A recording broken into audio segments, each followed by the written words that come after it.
coisas que ninguém tira é o cu do peixe, né? Esse ali é morelo afogado. Todo mundo come. Esse peixe é morelo afogado. O senhor é auxiliar, o instrumentista da operação. Tá gravando, pastor? É triste, né? Mas é verdade, né? É triste, mas é verdade. Ó, o Triste. fico dele dá uma... Ó, Olha que gelado aí. o fico... Ó, que eu vou, você também.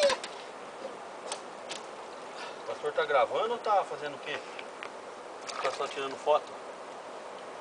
Tá gravando? O gordo puxou pra dentro da água, ele morreu, quase morreu afogado. Eu já tava com vontade de pular de uma Arthur pra cá. Eu não sei por que eu não venho embora pra um lugar desse aqui.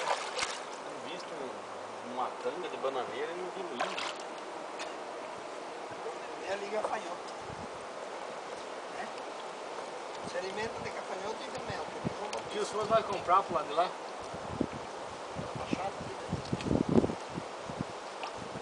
Comprar, represar tudo ali e fazer um assunto. Mas conversa, meus amigos. E por índio aí, então. Só casar com índio, fica herança. O senhor dá uma ardidinha a mais aí no peixe, aí nós agradecemos, senhor.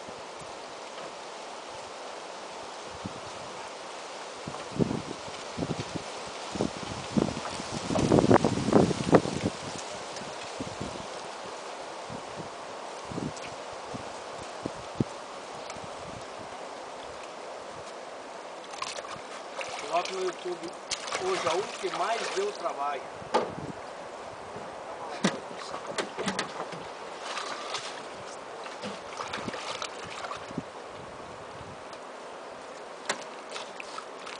Tá cheio daqui, que gordo.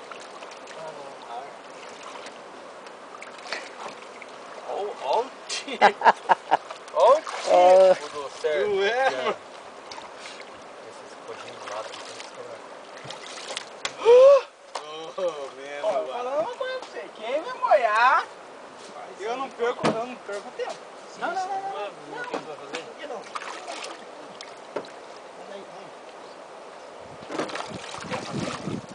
Bicha! Dorfinho é preguiçoso. Isso aqui também já fora, né? Tinha essa panela de pescado pra levar. Você leva a panela pra fazer comida, então vai pedir pro senhor. Tinha aquela panela de pescado.